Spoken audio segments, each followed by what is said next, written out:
Hi అండి, అందరికీ నమస్కారము. ముందుగా మనందరి గురువైనటువంటి బ్రహ్మర్షి పత్రి సార్, అమ్మ స్వర్ణమాల పత్రి అమ్మ దివ్య ఆశీస్సులతో మనము సీతాయనం బుక్ని రీడింగ్ చేసుకుంటున్నాం కదా మాస్టర్స్. సీతామాత శ్రీరామచంద్ర ప్రభువు అయోధ్య నగరాన్ని వదిలి వనవాసానికి వెళ్తారు.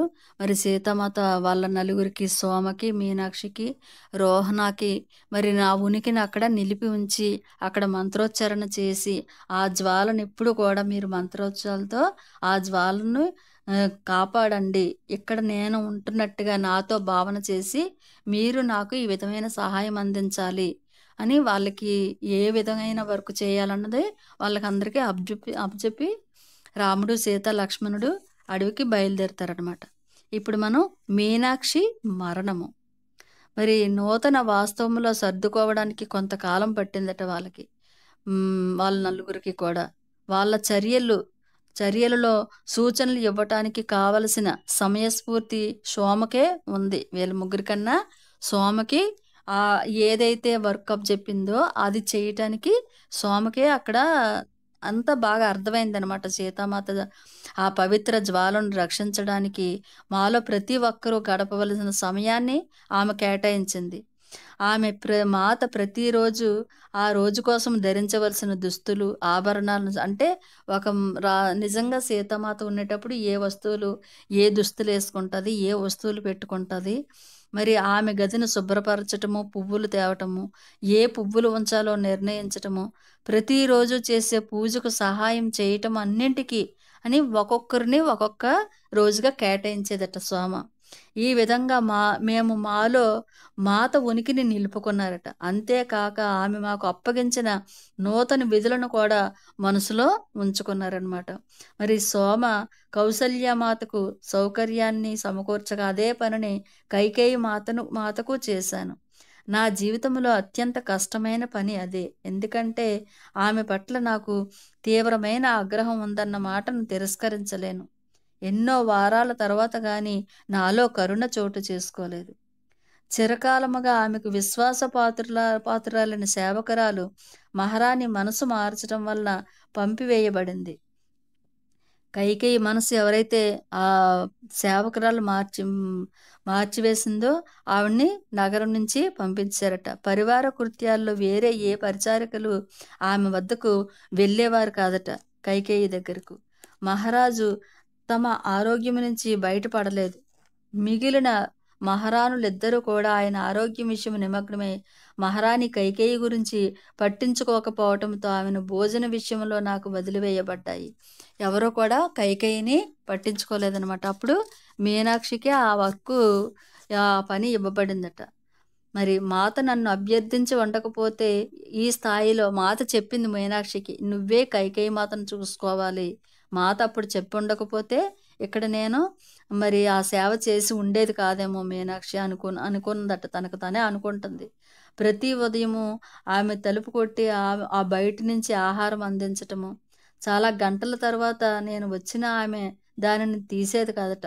భోజనం అందించడానికి కైకేయి దగ్గరికి వెళ్ళేటప్పుడు ఎక్కువసేపు అలాగా ఆహారం తొందరగా తీసుకునేది కాదట. ఒకరోజు తలుపు తీసి ఉన్నట్లు అనిపించి జాగ్రత్తగా లోపలికి వెళ్ళి చీకటిగా ఉన్న గదిలోకి వెళ్ళి చూసిందట మీనాక్షి.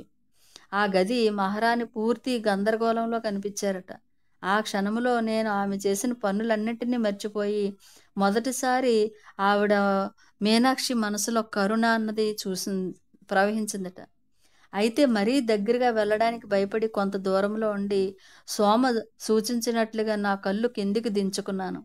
మహారాణి నన్ను దగ్గరికి రమ్మని పిలిచి ఆమె నన్ను గుర్తుపట్టనట్లుగా కళ్ళు చికిలిస్తూ ప్రతిరోజు నాకు భోజనం తెచ్చేది నువ్వేనా అని అడిగిందట కైకేయి మాత. ఎవరు నువ్వు? కొత్త పరిచారికవా? నాకేం చెప్పాలో తెలియక ఇంకా అయోధ్యలోనే కొత్త అయినప్పటికీ నన్ను నేను కొత్త పరిచారికను అనుకోను. హఠాత్తుగా నేను ఎవరో ఆమె గుర్తించింది. సీతతో మిథుల నుంచి వచ్చిన పరిచారికల్లో నువ్వు ఒకదానివి కదూ అని అడిగిందట కైకేయి మాత. అయితే నువ్వు నా భోజనం పట్ల ఎందుకు శ్రద్ధ చూపిస్తున్నావు? నేనేం చేశానో నీకు తెలియదా? మీరు మీ మహారాణిని వదిలి ఉండటానికి కారణము నేనేనని నీకు తెలియదా? ఆమె కంఠము కోపంగా నిర్లక్ష్యంగా ఉంది. నేను భయంతో ఆవిడ అడుగుతుందన్నమాట కైకేయి మాత. మీ మహారాణికి మీరు దూరం అవ్వటానికి కారణం నేనే అని మీకు తెలీదా అంటే, మహారాణి నేను రాకుమారి సీత సూచనలను అనుసరిస్తున్నాను అని చెప్పిందట. వెంటనే కైకేయిమాత ఆశ్చర్యపోయిందట. ఆ తరువాత ఏడుస్తూ నన్ను వదిలిపెట్టు అని అరిచిందట. నాకు అంత ధైర్యం ఎలా వచ్చిందో తెలియదు కానీ ఈ మాటలు నా నోటి నుంచి వచ్చాయి. మహారాణి దయచేసి నన్ను గది శుభ్రం చేయనివ్వండి. మీరు స్నానము చేయటంలోనూ దుస్తులు ధరించటంలోనూ నన్ను సహాయం చెయ్యనివ్వండి అని మీనాక్షి అడిగి చెప్పిందంట కైకేయి మాతతో. మాట్లాడలేదట ఏమి కూడా కైకేయి మాత. ఆ గది చాలా రోజులుగా మూసివేయబడి భయంకరంగా వాసన వస్తూ ఉంటే మళ్ళీ నన్ను వదిలిపెట్టు అని అరవగానే గబగబా యువతలకు వచ్చి నా నరాలన్నీ చెదిరిపోయినట్లయ్యాయి. వణికిపోతూ నేను మాత యొక్క పవిత్ర జ్వాల వద్దకు వెళ్ళి, మాత నేను ప్రయత్నిస్తున్నాను, చెయ్యగలిగిందంతా చేస్తున్నాను, కానీ చేరలేకపోతున్నాను ఆమెను అని కళ్ళల్లో నీళ్లు పెట్టుకుందట మీనాక్షి. మరి తుడుచుకుంటూ అప్పుడే నాకు నువ్వు మాత కోరికను పూర్తి చేస్తున్నావు అని సోమ ప్రశాంత స్వరంతో మాత ఏదైతే చెప్పిందో నువ్వు చేయటానికి అద్భుతంగా నువ్వు ప్రయత్నం చేస్తున్నావు అని సోమ కూడా చెప్పిందట. మరి ఆమె కిరాతకురాలు విషముతో నిండింది. నేను సోమతో కళ్ళు తుడుచుకుంటూ చెప్పాను, అయితే మాత నన్ను ఆమెకు సేవ చేయమని ఎందుకు చెప్పారో నాకు తెలియటం లేదు. ఆ కారణానికే అవును, ఆమెలో విషం ఉంది, సందేహం లేదు. కానీ మాత మనల్ని ఆమెలో నుంచి ఆ విషం కోల్పోయేలా చూడమంది. ప్రేమ మాత్రమే ఆ పని చెయ్యగలదు. ఆమె సేవకురాలు వెళ్ళగొట్టబడింది.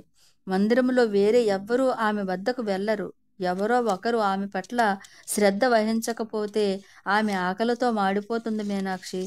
ఆ పని నేను సంతోషంగా చేస్తాను. నీ నుంచి ఆ బరువును నేను తీసుకుంటాను అని సోమ చెప్పిందట. ఆవిడని ఎవరూ పట్టించుకోవటం లేదు. ఆవిడ మీద అందరికీ కోపం ఉంది. కానీ మనం ఆవిడ్ని మరి సీతామాత మనకు అప్పచెప్పిన పని చెయ్యాలి కాబట్టి నేను నీకు సహాయం చేస్తానంటే, మాత నాకు ఇచ్చిన పని ఏ పనైనా సరే స్వీకరించడంలో నేను ఎప్పుడూ ఓడిపోలేదు. ఇప్పుడు ఓడిపోతే నేను ఆమె ముఖం ఎలా చూడగలను?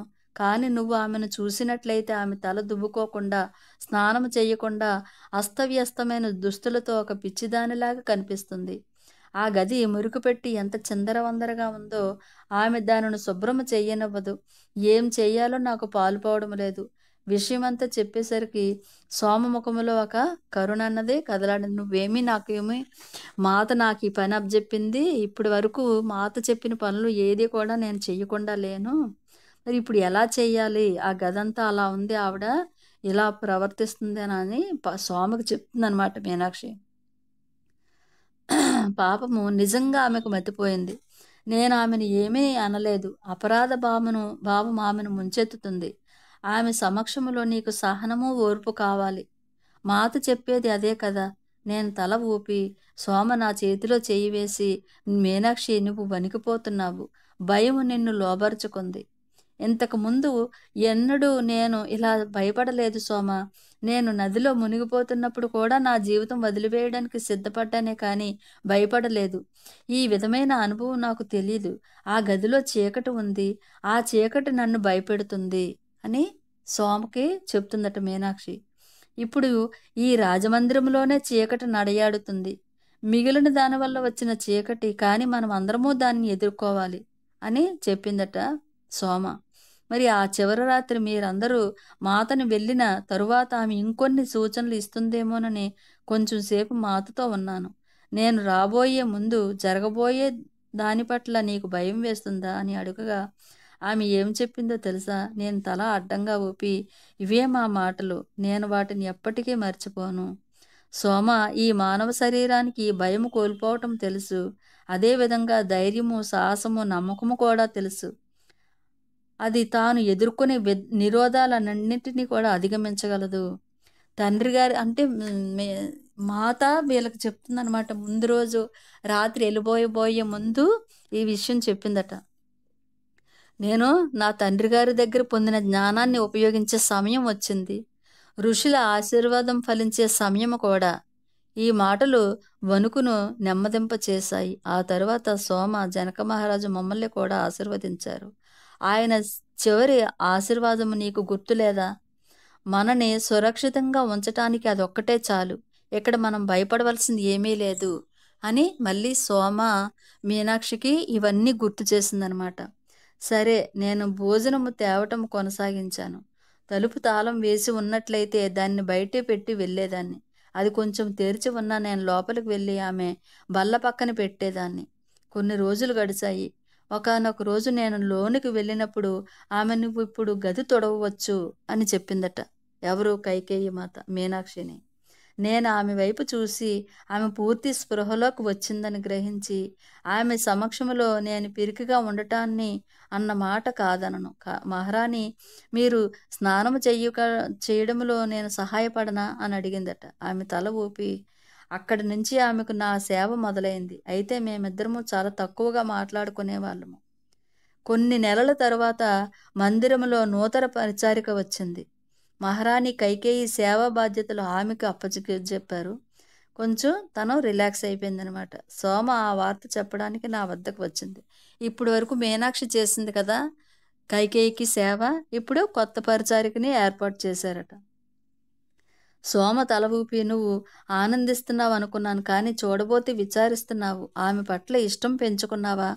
ఇప్పటి వరకు సేవ చేయడానికి ఇష్టం లేదు, కానీ ఇప్పుడు ఆవిడ మారింది కాబట్టి నువ్వు ఆవిడికి సేవ చేయడానికి నువ్వు ఇష్టపడుతున్నావా" అని అడిగిందట సోమ. తల పంగించి, "అప్పుడు కూడా నేను మాత దగ్గర ఓడిపోయినట్లే. ఈ పనిని నాకు అప్పగించింది ఆవిడే కాబట్టి" అని చెప్పిందట. మరి మనము చేయగలిగిన దానికి మించినది మాత ఎన్నడూ అడగదు. మాతయే ఆ కొత్త పరిచారికని ఏర్పాటు చేసి ఉంటుందని, దాంతో నువ్వు ఆ బాధ్యత నుంచి తప్పించబడి ఉంటావని నేను అనుకుంటున్నాను అని చెప్పిందట సోమ. ఆమె ఎట్లా చేయగలదు? ఆమె ఇక్కడి నుంచి దూరంగా ఉంది కదా అని అడిగిందట. మీనాక్షి, ఆమె ఎప్పుడూ దూరంగా లేదు. ఈ విషయం నీకు అనేక సార్లు చెప్పాను. ఆమె ఎరుకుతో ఉంటుంది. జరుగుతూ ఉన్న ప్రతి దాని పట్ల ఎంతో ఎరుకుతో ఉంటుంది. ఇది నేను నీకు అనేక సార్లు చూశాను. చూడండి ఎంత ఎరుకుతో ఉండి, ఆ అడవిలో ఉన్నా సరే, అరణ్యవాసంలో ఉన్నా, ఇక్కడ ఏం జరుగుతుంది ప్రతీది కూడా ఆవిడ ఇక్కడే ఉంది. ప్రతీది కూడా ఆవిడ దగ్గరుండే చేయిస్తుంది. ఇదంతా కూడా నీకు ఎన్నోసార్లు చెప్పాను నేను అని చెప్పిందనమాట సోమ మీనాక్షికి. మరి దశరథ మహారాజు మరణించారు. భరతుడు మహారాణి కైకేయి కుమారుడు, శ్రీరాముని సోదరుడు. జరిగిన విషయాలకు ఎంతో చింతించి శ్రీరాముడు, లక్ష్మణుడు, సీతలకు ఈ విషయం తెలపటానికి, వారిని తిరిగి రమ్మనటానికి అడవికి వెళ్తాడనమాట భరతుడు. ప్రతి ఒక్కరూ అతను విజయం సాధిస్తాడు అనుకున్నారు. బహుశా వాళ్ళు ఇప్పుడు తిరిగి రావచ్చు. మహారాణి కైకేయి తన చర్యలకు పశ్చాత్తాప పడుతున్నట్లు కనిపిస్తుంది. బహుశా ఆమె వారిని స్వాగతించవచ్చు అని సోమతో మీనాక్షి చెప్పిందట. భరతుడు సీతామాతను, శ్రీరాముణ్ణి అడవి నుంచి రాజ్యానికి తీసుకువచ్చేయండి అని చెప్పడానికి అడవికి వెళ్తాడనమాట. మరి వాళ్ళు రావచ్చు. ఇప్పుడు కైకేయి కూడా బాధపడుతుంది, నేను అనవసరంగా వాళ్ళని పంపించానని పశ్చాత్తాపడుతున్నట్లుగా నాకు అనిపిస్తుందంటే, సోమ తల మీద కొట్టుకుంటూ, వాళ్ళు తిరిగి రారు, వారి పని ఇప్పుడే మొదలవుతుంది అని చెప్పిందట. నేను నా ఆశను నిలిపి ఉంచుకున్నాను, కానీ అరణ్యం నుంచి భరతుడు ఒక్కడే వచ్చి రాజమందిరంలో విచారం స్థిరపడింది. సోమ ఒక్కటే కాస్త నవ్వుముఖంతో తిరిగేది. ఆయన వాళ్లను తిరిగి తీసుకురాలేకపోయినా నువ్వు ఎలా నవ్వుతున్నావు సోమ అని అడిగిందట. కానీ అతను ఆ పని చేశాడు. మాతా శ్రీరాముడు ఈ రాజ్యంలో తన ఉనికిని నిలిపి ఉంచుతాడు. అయోధ్యను బలహీనపరచడానికి ప్రయత్నించే శక్తుల నుంచి రక్షిస్తాడు అని చెప్పిన విషయం నీకు గుర్తులేదా? మరి ఆయన సింహాసనంపై కూర్చోవడానికి తన పాదుకలు పంపాడు. ఇక్కడ మాత ఉనికిలాగానే ఆయన ఉనికి కూడా ఉంది. అది నువ్వు అనుభూతి చెందటం లేదా మీనాక్షి? అది అయోధ్యకు గొప్ప ఆశీర్వాదము. మరి శ్రీరామచంద్ర ప్రభు తన పాదుకలు ఇస్తాడనమాట భరతుడికి. నేను రాలేను, ఇప్పుడు నేను చేయవలసిన పని చాలా ఉంది అని తన పాదుకలు ఇస్తే, ఆ పాదుకలు పట్టుకొని వచ్చి సింహాసనం మీద పెడుతున్నాడు. ఇక్కడ శ్రీరాముని ఉనికి, సీతామాత ఉనికి కూడా ఉంది. అదే ఇక్కడ అయోధ్యకు గొప్ప ఆశీర్వాదము అని సోమ మీనాక్షికి చెప్తుందనమాట. మరి ఆమె వైపు చూసి పవిత్ర జ్వాల ముందు నిలబడి మాత నేర్పిన మంత్రాన్ని ఉచ్చరిస్తూ మాత ఉనికిని అనుభూతి చెందడానికి ప్రయత్నించాను. అయితే నేను ఆమె నవ్వు, జాగ్రత్త, ప్రేమల లోతును మాత్రమే భావించగలిగాను. రోహణ ఉషల విషయంలో కూడా అంతే. ప్రతిరోజు మాత చెప్పినవన్నీ మేము చేస్తున్నప్పటికీ, మా జీవితాలలో నుంచి ఆ అర్థము లాక్కోబడినట్లు కనిపించింది. ప్రతి రాత్రి మేము ఆమెతో ఆ రోజంతా మందిరంలో జరిగినవన్నీ చెప్పేవాళ్ళము. మహారాణుల సంగతి, సోదరుల విషయము, ఊర్మిళ విషయము చెప్పేవాళ్ళము.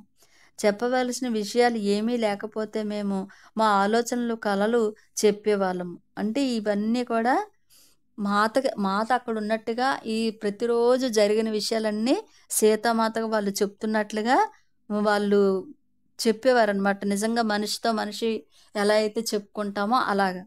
మరి సోమ ఒక్కటే మాత నుంచి సందేశాలు అందుకున్నట్లు కనిపించేది. సోమ ఒక్కటే సీతామాత నుంచి సందేశం అందుకున్నట్లుగా అనిపించేదనమాట. అప్పుడప్పుడు దూరంగా అరణ్యంలో జరుగుతున్న విషయాలను ఆమె చెప్పేది. "నీకు ఇది ఎలా తెలుసు?" అని అడిగిందట ఒకసారి మీనాక్షి సోమను. "నీకు గుర్తులేదా? మాత మనతో అగ్నిదేవుడు ఆ జ్యోతి తన సందేశాలను మన వద్దకు తెస్తారు అని చెప్పలేదా? ఆయన అదే చేస్తున్నారు. ఆ జ్వాల మాత ఇచ్చిన పవిత్ర వరము. దూరం అనేది పట్టించుకోవలసిన అవసరం లేదు. ఆమె మనందరికీ సందేశాలు పంపుతూనే ఉంది. కానీ మీ మనసును శాంతపరిచి వినటం మీరు నేర్చుకోలేదు మీనాక్షి" అని చెప్తుందనమాట. మీరు ఎవరు కూడా వినటానికి మీరు ఆహ్, ఆవిడైతే సందేశాలు పంపిస్తుంది. మనసును శాంతపరిచి మీరు వినటం లేదు అని చెప్పగానే, మరి నేను ఏ సందేశాలు అందుకోలేదు. సోమ కథలు చెబుతుందా లేదా?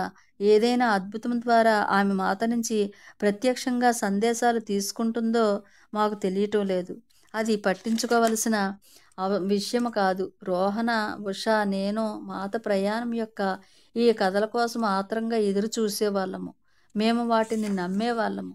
ఒకరోజు మాత వెళ్ళిన 3 సంవత్సరాలకు రోహణ పవిత్ర జ్వాల వద్ద కూర్చొని ఏడుస్తుందట. రోహణ ఆమె తన సోదరి మిథులలో తీవ్ర అనారోగ్యముతో ఉందని కబురు వచ్చిందట. నేను ఆమెను ఓదార్చడానికి ప్రయత్నించాను కానీ ఫలితం లేదు. మనం ఏం చేయగలము? మన విధి తలవ్రాత మన చేతుల్లో లేదు. మిథులకు తిరిగి వెళ్ళే విషయము ఆమె స్వంతంగా నిర్ణయించలేదు. ఎందుకంటే సీతామాత ఇక్కడే కదా ఉండమంది మరి నలుగురిని. మరి ఈ విషయం ఆమెకు వివరిస్తూ ఉండగా సోమ వచ్చింది. ఆమె విషయాన్ని అర్థం చేసుకుని మహారాణి కౌసల్యతో మాట్లాడే విషయం ఏర్పాటు చేయగా, రోహణ మిథులకు తిరిగి వెళ్ళడాన్ని, రోహణ మళ్ళీ మిథుల నగరానికి వెళ్ళటం, రాణిని అడిగి పర్మిషన్ తీసుకొని మిథులకు వెళ్ళడాన్ని వెళ్తుందనమాట. మరి మేమందరం ఒక కుటుంబంలా మారాము. ఆమె సోదరి విదేశంలో ఉండి అక్కడికి వెళ్ళవలసి రావటము, మా బృందములో అంటే ఒకరు వెళ్ళిపోతున్నారు కదా, రోహణ వెళ్ళిపోతుంది. మరి నాకు కూడా వెళ్ళాలనిపించిందన్న విషయాన్ని ఒప్పుకోవడానికి మీనాక్షికి కూడా వెళ్ళాలని ఉంది. కానీ అడగడానికి ధైర్యం లేదు.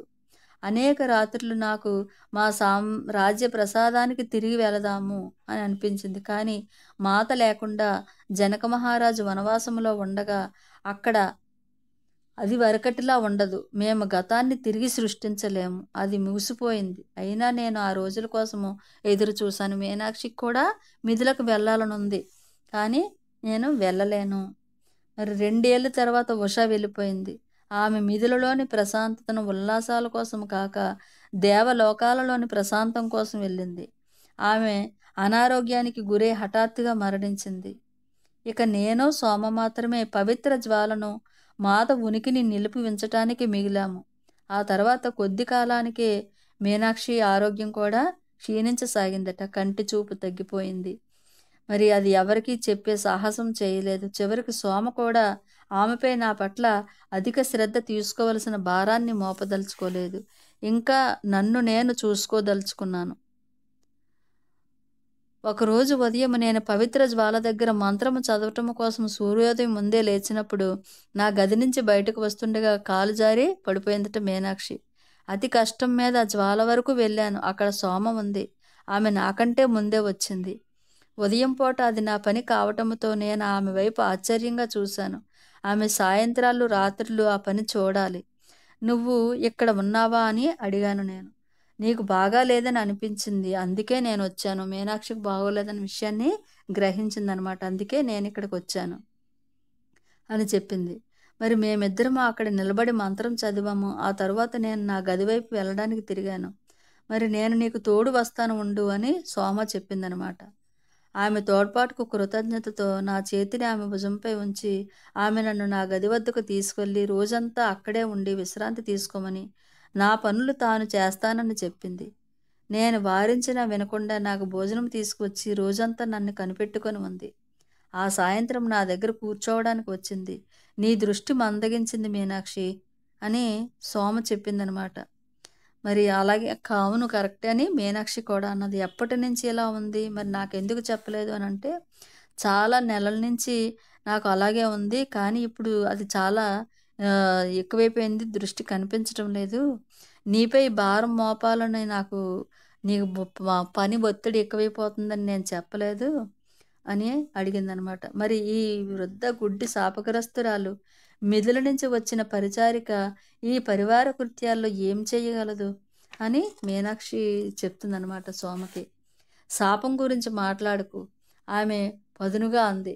మాత ఒకసారి నీతో ముసలిదానివి కాదు, శాపగ్రస్తురాలివి కాదు అని చెప్పలేదా? ఆ తరువాత నెమ్మదిగా నీ శాపాన్ని గొప్ప ఆశీర్వాదంగా నీవు ఇంకా గుర్తించలేదా అని దెబ్బలాడుతుందనమాట. నువ్వు అలా అనుకోవద్దని చెప్పింది కదా నీకు మాత అని. మరి ఈ మాటలే ఒకసారి మాత నాతో పలికింది. నువ్వు మాట్లాడుతుంటే మాత మాట్లాడినట్లే ఉంది అన్నాను. మీనాక్షి నువ్వు మాట్లాడుతుంటే నాకు సోమ చెప్తున్నట్లే ఉంది అని అంటుందన్నమాట. దీనికి ఒక పరిష్కారం కనుక్కుంటాను అని బదులిచ్చి మాత ఎప్పుడూ ప్రతి సమస్యకు ఒక పరిష్కారం ఉంటుందని చెప్పేది. మరి అలాగే దీనికి కూడా ఉంటుంది. చాలా రోజుల తర్వాత సోమ ఒక మందుతో నా వద్దకు వచ్చి నా కళ్ళలో వేసి ప్రతి కొన్ని గంటలకు నువ్వు దీనిని వేసుకోవాలి అని చెప్పి, నీకు ఈ మందు ఎవరిచ్చారు అని అడిగిందట. మరి ఆమె మాత అని చెప్పిందట. మాత ఆమె తల ఊపి ఆమె నా కలలోకి వచ్చి ఈ మొక్క దొరికే చోటు చెప్పింది. నేను దానికోసం వెతికి తెచ్చాను. ఆమె ఏమి చెయ్యాలో చెప్పి కొన్ని రోజుల్లో నీ కళ్ళు శక్తి సంతరించుకుంటాయని అంది. మిగిలిన పరిచారకులతో కూడా నువ్వు అనారోగ్యంగా ఉన్నావని, కోలుకోవటానికి 1 వారం పడుతుందని చెప్పాను. అప్పటికి నువ్వు ఎలా ఉంటావో చూద్దాం. కానీ ఆ జ్వాల విషయంలో నీకెవరు సహాయం చేస్తారు? నాకే సహాయం అవసరం లేదు. మాత చెప్పిందట సోమకి. ఒక మొక్క ఉంటుంది, అక్కడికి వెళ్ళి ఆ మొక్కను తీసుకొచ్చి మీనాక్షికి అది ఎలా ఉపయోగించాలో చెప్పి నువ్వు ప్రతి కొన్ని గంటలకి ఇది వేసుకోవాలని చెప్పి, ఇదంతా నాకు సీతామాత చెప్పింది. మరి నువ్వు రెస్ట్ తీసుకొని ఉండు కొన్ని రోజులు, ఏ పని చేయకుండా మరి వాళ్ళందరికీ కూడా పరిచారకులందరికీ చెప్పాను మీనాక్షి ఏ పని చేయదు అని. నువ్వు అనారోగ్యంగా ఉన్నావని వాళ్ళందరికీ చెప్పాను అని చెప్తుందనమాట. మరి నీకు జ్వాలలో ఎవరు సహాయం చేస్తారంటే, నాకు ఎవరి సహాయం కూడా అవసరం లేదు. ఆ జ్వాలకు మన మంత్రాలు అవసరం లేదు. మనం ఆమెతో మన బంధాన్ని అనుభూతి చెందటం కోసము మాత అలా చేసింది. మాత ఇచ్చ ద్వారా ఆ జ్వాల ప్రత్యక్షరించబడినట్లే ఆమె తిరిగి వచ్చే వరకు కూడా ఆమె ఇచ్చ ద్వారానే అది నిలిచి ఉంటుంది. అయితే మనం మంత్రాలను కొనసాగించాలి. అవి ఆమె సూచనలు కనుక మనం ఆమె మాట జవదాటిన వెంటనే ఈ రాజ్యానికి అరిష్టం పట్టుకుంటుందని నా భయము. 1 వారంలో నా కంటి చూపు మరుగైపోతుంది మరి అని చెప్తుందనమాట. 1 వారంలోనే మీనాక్షి కళ్ళు కూడా బాగా కనిపించాయట. మరి ఆ విధులన్నీ చేసుకోవడానికి తనకు కూడా కొద్దిగా ఆరోగ్యం బాగుపడింది. ఆ తర్వాత ఆ కంటి చూపు పూర్తిగా రాకపోయినా తన పనులు తను చేసుకోగలిగినట్లుగా మారిపోయిందట మీనాక్షి. మరి సోమ నా దగ్గరకు వచ్చి సూర్యోదయానికి ముందే ఒక చోటుకి తీసుకువెళ్తానని చెప్పిందట. అది ఎక్కడికో చెప్పలేదు. మీనాక్షి దగ్గరికి వచ్చి ఒకరోజు సోమ నిన్ను ఒక దగ్గరికి తీసుకువెళ్తాను అని చెప్పిందట. మరి ఈ రహస్యం ఎందుకు? ఆశ్చర్యపడటం కోసము, నీ హృదయానికి ఉల్లాసం చేకూర్చే ఒక విషయము. రోజు కంటే మరి ముందు లేచి పవిత్ర జ్వాల ముందు మంత్రం చదివి ఆమె నా గదికి రాబోయే ముందు సిద్ధంగా ఉన్నాను. తరువాత ఇద్దరము రాజమందిరం నుంచి నిశ్శబ్దంగా నిష్క్రమించాము. ఆమె నన్ను సరయూ నదివైపు తీసుకువెళ్ళి దాని ఒడ్డున మేము నడుస్తూ ఉన్నాము. స్త్రీల మంత్రోచ్చరణ ఇద్దరు కలిపి బయటికి వెళ్ళారనమాట, మంత్రోచ్చరణ నది దగ్గరికి. అక్కడ మంత్రోచ్చరణ వినబడుతుందట ఇద్దరికి కూడా. మరి ఏంటిది అని అడిగితే ఆమె నవ్వి, నీకు నేను చూపించాలన్నది ఇదే. నీకు ఆ ప్రదేశము గుర్తుందా? ఆ శబ్దము వస్తున్న వైపుకు చూపించి అడిగింది. సూర్యుని ప్రభాత కిరణాలలో మేము అయోధ్యకు వచ్చినప్పుడు మొదటిసారిగా మాత మమ్మల్ని నదీ దేవత వద్దకు తీసుకువెళ్ళిన ప్రదేశంగా ఇక్కడ స్టార్టింగు అయోధ్యకు వచ్చినప్పుడు వీళ్ళ నలుగురు సీతామాత కూడా ఇక్కడికి వచ్చినప్పుడు ఆ విషయం నీకు గుర్తుందా అని అడుగుతుందనమాట. అవును, నాకు గుర్తుంది. ఇక్కడే మాత నదీ దేవతతో ఆడుకుంది. ఇప్పుడు చూసి విను ఆమె చెప్పింది. అదే ప్రదేశంలో అయోధ్య స్త్రీలు మాత కోసం ప్రార్థిస్తున్నారు. సూర్యోదయానికి ముందే వారు ఇక్కడికి రావటము కొన్ని సంవత్సరాలుగా నేను చూస్తున్నాను. మొట్టమొదట ఒకే ఒక స్త్రీ ఒంటరిగా వచ్చి నదీ దేవత కోసం మంత్రాలు పట్టించి పాట పాడేది. మిథిల నుంచి వచ్చి తమ రాజు రామునితో అడవికి వెళ్ళిన రాణి రక్షణ కోసము ప్రార్థించేది. ఆ తరువాత ఇంకొంతమంది వచ్చారు. ఇప్పుడు ఒక 10-12 మంది వచ్చి అందరూ మాత రక్షణ కోసం ప్రార్థిస్తున్నారు. ఆమె పట్ల ఒక విదేశీ రాణి తమకు ఏమాత్రమూ తెలియని వ్యక్తి గురించి వారు తీసుకునే శ్రద్ధ నన్ను కదిలించింది. అంటే మరి సీతామాత, రాముడు అడవిలో ఉన్నారు. వాళ్ళ కోసం వీళ్ళందరూ ప్రార్థనలు చేస్తున్నారనమాట.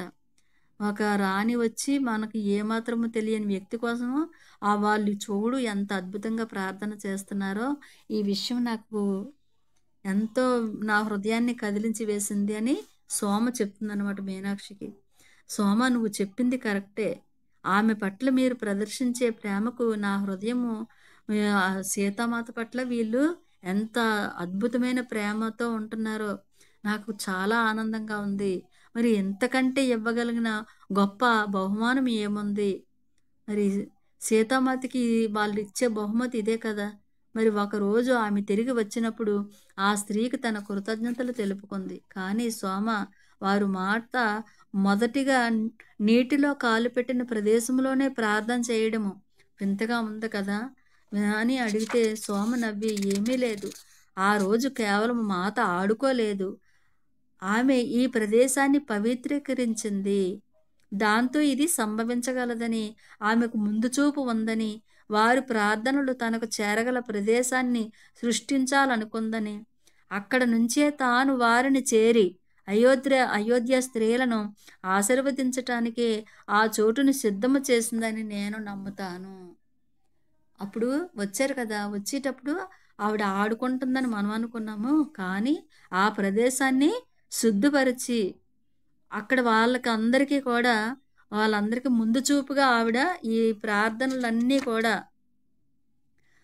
వారి ప్రార్థనలన్నీ కూడా ఆవిడకి చేరగల ప్రదేశాన్ని, వారిని అయోధ్య స్త్రీలను ఆశీర్వదించటానికే ఆవిడ సిద్ధం చేసుకుంది అని నాకిప్పుడు నమ్మకం కుదిరింది అని చెప్తుందనమాట సోమ మీనాక్షికి. మరి మనం కూడా అక్కడికి వెళ్దామా అని అడుగుతుంది. ఆమె తల పట్టుకుంటూ, మనం రాజమందిరం నుంచి వచ్చాము. వారి ప్రార్థనలకు అంతరాయం కలిగించకూడదు. స్త్రీలు సొంతంగా ఉదయాన్నే బయటకు వెళ్ళటాన్ని మందిరంలో వారు ఒప్పుకుంటారో లేదో తెలియదు. మనం మిథిల నుంచి వచ్చిన పరిచారకులము కనుక మనల్ని ద్వారం నుంచి బయటకు వదిలారు. నది పక్కగా గానము చేస్తున్న స్త్రీలను తలుచుకోవటము నా హృదయానికి ఆనందంగా ఉంది. మరి తరచుగా రాత్రుళ్ళు అలసటిగా, ఒంటరిగా, విచారంగా ఉన్నప్పుడు వారి పాట యొక్క జ్ఞాపకము విని వీళ్ళు ఎంతో హ్యాపీ, ఆనందం ఫీల్ అయ్యేవారట. మీనాక్షికి కూడా ఎంతో ఆనందం అనిపించింది. మరి మాత వెళ్ళి 7 సంవత్సరాలు గడిచిపోయాయి. నా శరీరం మీనాక్షి శరీరము మరింత బలహీనపడుతుంది. మరో 7 సంవత్సరాలు మాత తిరిగి వచ్చే వరకు జీవించి ఉండను అనిపిస్తుంది. అయితే నా మనసులో ఈ ఆలోచన మెదిలిన వెంటనే నేను ఆమె చివరి మాటలు జ్ఞాపకం చేసుకుంటుందట. ఒకవేళ నేను వాటిని ఊహించుకున్నానా, వాటిని బయటికి బిగ్గరగా మాట్లాడటం నేను వినలేదు, మనసులో మాత్రమే విన్నాను. ఈ సందిగ్ధాన్ని ఒకసారి సోమతో చెప్పిందట. మీనాక్షి, నువ్వు ఆ మాటలు ఊహించుకోలేదు, నేను కూడా అవి విన్నాను. అవి నిన్ను మళ్ళీ చూస్తానని చెప్పటం నేను విన్నాను. కనుక అది జరిగి తీరుతుంది. దాన్ని మార్చగలిగేది ఏమీ లేదు. ఆమె నా మనసులో మాట్లాడింది. నువ్వు విన్నావా? నేను నీరుకుంటూ అంటే సీతామాత మీనాక్షితో ఏవో ఆలోచనలు వస్తున్నాయి, అది నువ్వు కూడా విన్నావా అని అడిగితే సోమ పక్కకు చూసి ఆమె నన్ను ఓదార్చడానికి చెప్పిందో నిజంగా వినదో నాకు తెలియదు. నది వద్దకు వెళ్ళు మీనాక్షి, మాత మనల్ని తీసుకువెళ్ళిన చోటుకి వెళ్ళు, నీకు అక్కడ సమాధానం దొరుకుతుంది అని చెప్పిందట సోమ.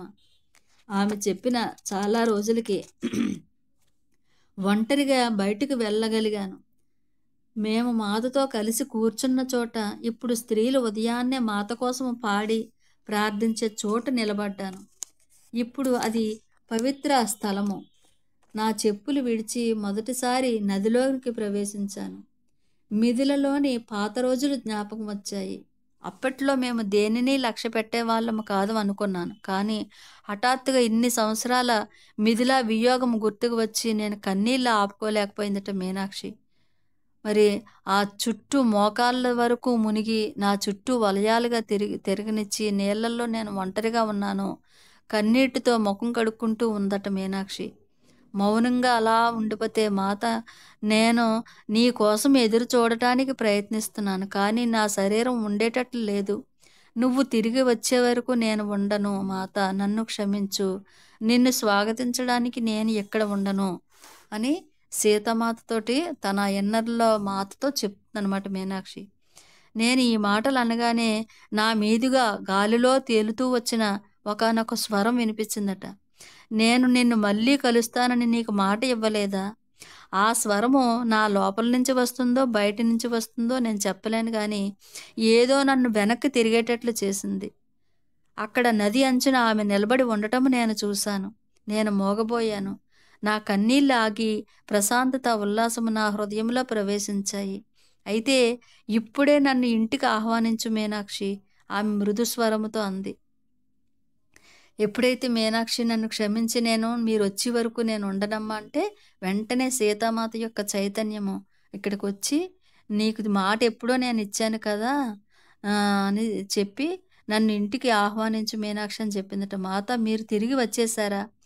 చిన్నగా నవ్వుతూ ఆమె, నువ్వు ఆ విధంగా నీళ్ళల్లో ఉండిపోతే నీకు జలుబు చేస్తుంది మీనాక్షి అంది. అప్పుడే నేను నా శరీరం చలికి వణకటం గుర్తించాను. ఆమె నదిలోకి కొన్ని అడుగులు నడిచి నేను పైకి రావడాన్ని సహాయం చేసింది.